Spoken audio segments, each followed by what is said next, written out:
In mathematics, a limit is the value that a function approaches as the input approaches some value. Limits are used in all of calculus, including determining continuity, integrals, and derivatives.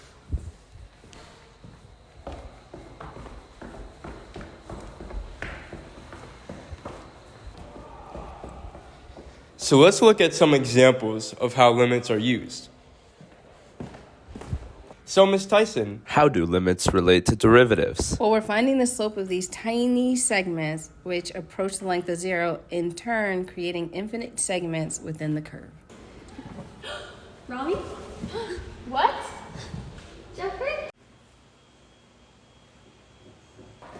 Okay, so let's take a look at integrals. Simply put, integrals are the area under the curve. We use Riemann sums to approximate this area. Let's talk about Riemann sums. A Riemann sum is an approximation of an integral by a finite sum of objects with area. We can use many different shapes of objects, but to keep it simple, we'll discuss rectangular Riemann sums.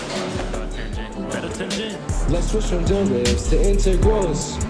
Had to find the limits of rectangles. If the limit is smaller, it makes A more true. Use a Riemann sum when we got a table with. I'm stumped. Me too. I got you. Okay, hold on. Listen. Okay, so there are two types of rectangular Riemann sums, right and left. Right means that the right corner of the rectangle connects to the curve, and vice versa for the left.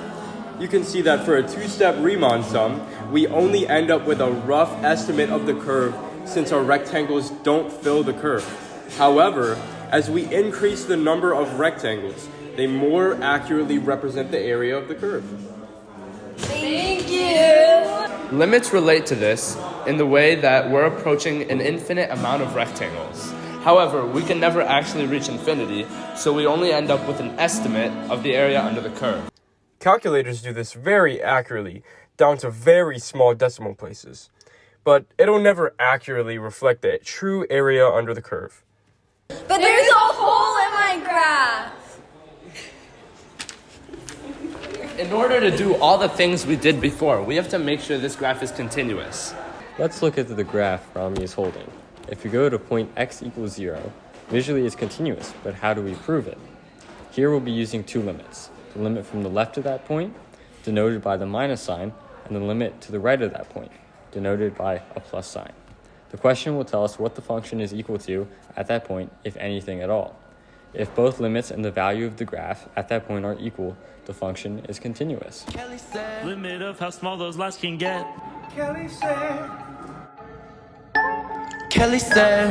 Miss Kelly said.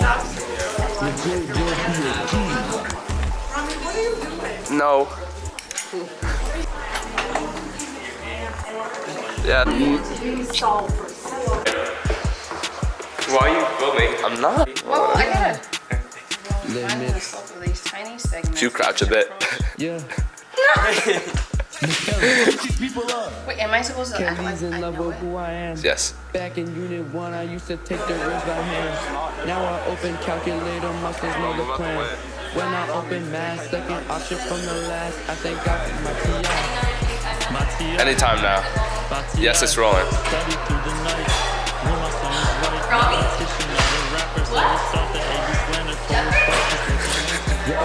That's good. Fast as light. Saw two zeros. Undefined. L'Hopital got me. Used on site. Finding prime. Divided by D prime. L'Hopital. Kelly's right. AB work is light. That's what I like. Yeah. That's what we like. Yeah. Lost my calculator. Yeah, what? Before the test. When I got to section 2, you know I had to guess. See the notes that I took. Straight from the book. Straight from Miss Kelly.